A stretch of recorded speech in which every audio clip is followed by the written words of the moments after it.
शिमला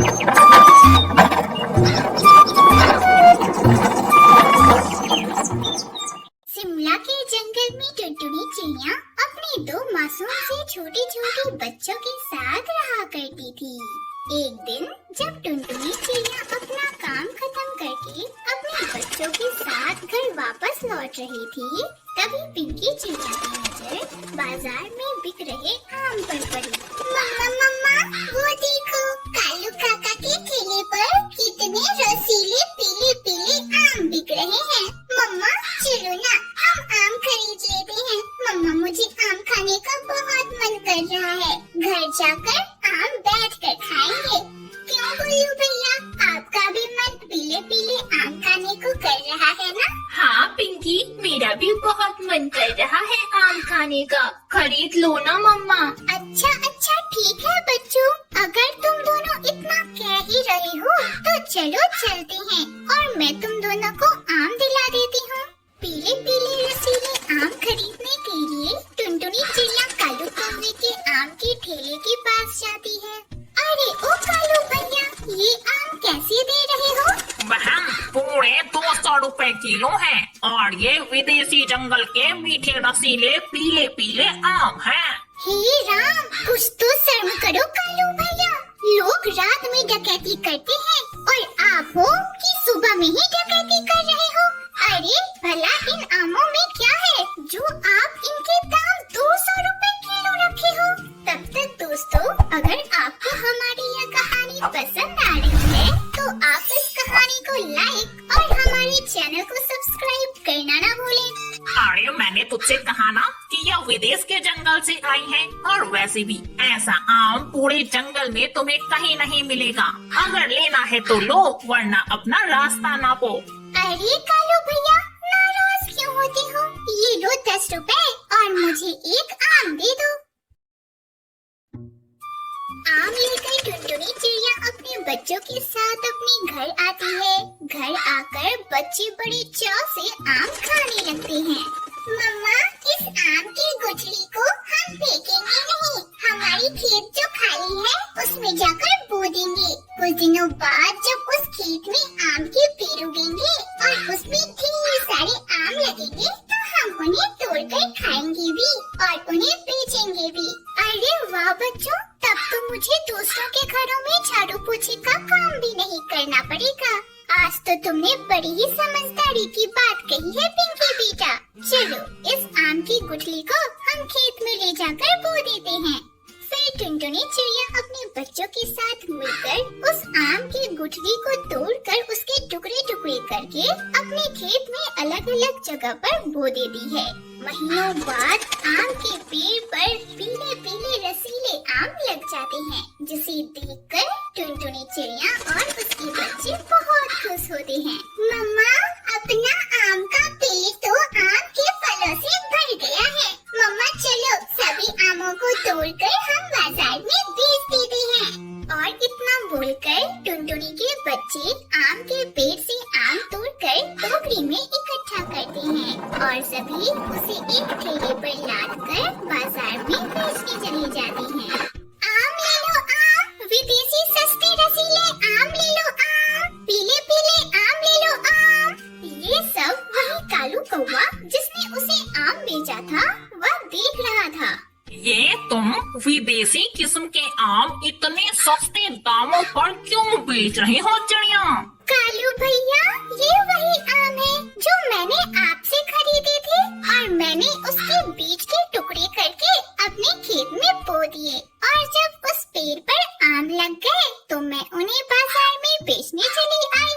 उनके आम की इतनी अधिक बिक्री देखकर कालू कौवा अपने आम के ठेले को वहाँ से हटाकर किसी और जगह लगाने के लिए चला जाता है और मन ही मन उनके खेत को बंजर बनाने की योजना बनाने लगता है।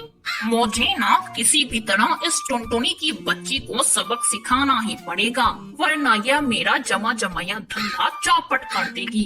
मुझे ना इसके खेत को बंजर कर देना पड़ेगा और इसके लिए मुझे केमिकल लाना होगा। हाँ, ऐसा ही करता हूँ। केमिकल लाकर इसके खेत में डाल देता हूँ और पूरे खेत को ही बर्बाद कर देता हूँ।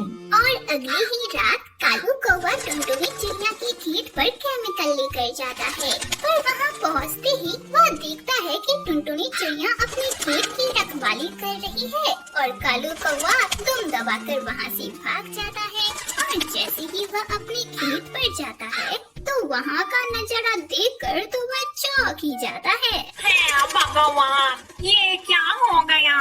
भगवान, मैं किसी और का बुरा करने चला था और तूने मेरा ही बुरा कर दिया। हे भगवान, ये तूने क्या किया? दरअसल कालू कौवे ने जो केमिकल टुनटुनी चिड़िया के खेत को बर्बाद करने के लिए लाया था, उसकी पत्नी सुंदरी कौवी ने उसे कीटनाशक समझकर अपने खेत में डाल दिया, जिसकी वजह से कालू कौवे का पूरा खेत बंजर हो गया और सारे आम के पेड़ सूख गए। बेचारा कालू कौवा उसे अपने किए पर बहुत पछतावा हुआ और अगले ही दिन से उसने टुनटुनी चिड़िया के आम उससे खरीदे और अपने ठेले पर लादकर बाजार में बेचने चला गया। इस तरह टुनटुनी चिड़िया का व्यापार दिनों दिन बढ़ता चला गया और उसे अच्छा खासा मुनाफा भी हुआ। अब टुनटुनी चिड़िया और उसके बच्चे आम की खेती कर अपनी जिंदगी खुशी खुशी बिताने लगे। सुंदरवन जंगल में मासूम सी टुनटुनी चिड़िया अपना घोंसला बनाकर रहा करती थी। टुनटुनी चिड़िया बहुत सीधी थी और उसकी सीधीपन का जंगल के सभी पक्षी फायदा उठाया करते थे और पीठ पीछे उसे बुद्धू, बेवकूफ और नासमझ जैसे टाइटल दिया करते थे। एक दिन जंगल में चोरों की बारिश हो रही थी तो कालू कौवा टुनटुनी चिड़िया के घोंसले में आया और उससे बोला, टुनटुनी बहन, तुम बहुत सीधी और दयालु चिड़िया हो, वरना जंगल में तो एक भी ऐसा पक्षी नहीं है जिससे मदद की उम्मीद भी रखी जा सके। क्या बात है कालू भैया, आपको भला मुझसे क्या मदद चाहिए? अरे टुनटुनी बहन, अब मैं क्या बताऊं? बरसात का मौसम है और इस बारिश के मौसम में तो मेरे घर का छत टपकते ही रहता है। क्या मैं इस बरसात के मौसम में तुम्हारे घर में रह सकता हूँ? जैसे ही बारिश खत्म हो जाएगी मैं अपने घर लौट जाऊँगा। हाँ कालू कौवे भैया, क्यों नहीं, आप मेरे घोंसले में रह सकते हो और जैसे ही बरसात का मौसम खत्म हो जाएगा आपके घोंसले की मरम्मत करने में मैं भी आपकी सहायता करूँगी। ठीक है टुनटुनी बहन, मैं अभी जाकर अपने घोंसले से अपना सामान लेकर आता हूँ। और फिर क्या था, कालू कौवा उसी दिन अपना सारा सामान लेकर टुनटुनी चिड़िया के घोंसले में शिफ्ट हो गया। कालू कौवा बहुत आलसी था, वह एक भी काम नहीं करता था और बस दिन भर खाकर सोया रहता था। मासूम सी टुनटुनी चिड़िया ने भी सोचा कि 2-4 दिन के आए हुए मेहमान से भला क्या ही काम करवाना, और यह सोचकर वह कालू कौवे का काम भी कर दिया करती थी। और इस तरह कुछ दिन बीत जाते हैं। एक दिन जब टुनटुनी चिड़िया भोजन की तलाश में नदी किनारे पहुंची, तो उसे किसी के पुकारने की आवाज सुनाई दी। अरे बाहर कोई है, अरे कोई है, कृपया मेरी मदद करो। जब मासूम सी टुनटुनी चिड़िया ने उस आवाज को सुना तो वह उस आवाज की दिशा में गई, तो उसने देखा कि एक गड्ढे में बहुत ही प्यारी सुनहरी मछली फंसी हुई है। शायद नहर के पानी के बहाव में आकर वह इस गड्ढे में फंस गई हो। तो टुनटुनी चिड़िया ने उस सुनहरी मछली को बड़े ही सावधानी पूर्वक उठाया और उसे नदी के पानी में ले जाकर छोड़ दिया। टुनटुनी, तुम तो बहुत अच्छी चिड़िया हो, मेरी जान बचाने के लिए तुम्हारा बहुत बहुत शुक्रिया। अरे, आपको मेरा नाम कैसे पता? तुम तो नदी किनारे रोज ही दाना चुगने आती हो ना? मैं भी रोजाना आती हूँ यहाँ पर ठंडी ठंडी हवा खाने, और मैंने तुम्हारे साथी पक्षियों से भी तुम्हारा नाम सुना है। वैसे मेरा नाम गोल्डी है। अच्छा, तो ये बात है, गोल्डी मछली, तुम बहुत प्यारी हो और तुम्हारा नाम भी तुम्हारी सुंदरता की तरह ही प्यारा है। अरे, तुमने तो मेरी बहुत अधिक ही तारीफ कर दी, धन्यवाद। क्या तुम मेरी मित्र बनोगी? हाँ, क्यों नहीं। वैसे भी जंगल में कोई भी मेरा दोस्त नहीं है, सभी मुझे बुद्धू ही समझते हैं। उनका कहना है कि मैं आजकल के जमाने की तरह चतुर नहीं हूँ और वे सभी मतलब से ही मुझसे बात करते हैं, वरना पीठ पीछे तो जाते हैं। अरे टुनटुनी बहन, अगर तुम ये सब बातें जानती हो फिर भी उनकी मदद करती हो, ऐसा क्यों है बहन?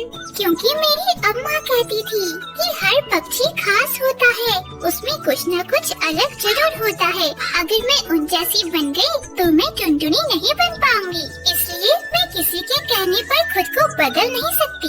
अरे वाह टुनटुनी वाह, मैं तो तुम्हारी फैन बन गई। प्रत्येक जीव जंतु की अपनी अपनी खास विशेषताएं होती है और अपनी विशेषताओं पर उन्हें हमेशा ही भरोसा रखना चाहिए।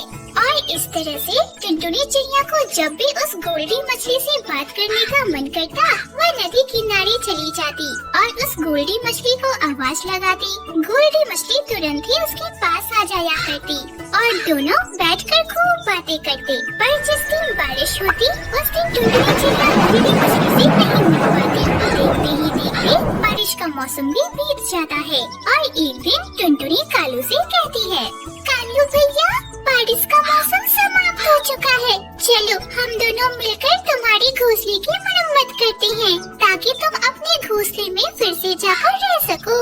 क्यों भाई क्यों? मैं क्यों बनाऊं घोंसला? अरे मेरे पास तो घोंसला है ही, तुम बनाओ अपने लिए घोंसला। आज से ये घोंसला मेरा है, जाओ यहाँ से और मेरा घोंसला खाली करो तुम। अरे कालू भैया, तुम ये कैसी बातें बोल रहे हो? ये घोंसला तो मेरा है ना, तुम्हारा कहाँ से हो गया? देखो टुनटुनी, ये घोंसला तो मेरा है और तुम पर तरस खाकर मैंने बरसात के मौसम में तुम्हें यहाँ रहने दिया। चलो निकलो अब यहाँ से, अब मैं तुम्हें अपने घोंसले में नहीं रख सकता। और फिर कालू कौवा टुनटुनी चिड़िया को उसके घोंसले से धक्के मार कर बाहर निकाल देता है। शोर सुनकर आसपास के पक्षी भी वहाँ आ जाते हैं। अरे कालू तुम ये क्या कर रहे हो? टुनटुनी बहन को उसके घोंसले से ही धक्के मार कर क्यों बाहर निकाल रहे हो? अरे हरी तोती बहन, क्या बताऊं, इसने अपना घोंसला मुझे बेच दिया था और बोला था कि बरसात खत्म होते ही यहाँ से चली जाऊंगी, पर यह है कि घोंसला खाली करने का नाम ही नहीं ले रही है। नहीं, ये झूठ बोल रहा है। बरसात से बचने के लिए यह मेरे घोंसले में आया था। झूठ क्यों बोल रही हो टुनटुनी? मैंने अपना पुराना घोंसला सुंदरी कौवी को बेचकर सारे पैसे तुम्हें दिए थे। हाँ, मैंने तो कालू से उसका घर बरसात से पहले ही खरीद लिया था। अरे टुनटुनी बिटिया, तुझसे ऐसी उम्मीद नहीं थी। अगर तुमने घोंसले का पैसा ले लिया है तो तुम्हें घोंसला खाली कर देना चाहिए था ना। बेचारी मासूम सी टुनटुनी चिड़िया नदी किनारे बैठकर रोने लगी और उसने गोल्डी मछली को आवाज भी नहीं लगाई। उसका रोना सुनकर गोल्डी मछली तुरंत उसके पास आई और उससे कहा, अरे टुनटुनी क्या हुआ, तुम रो क्यों रही हो?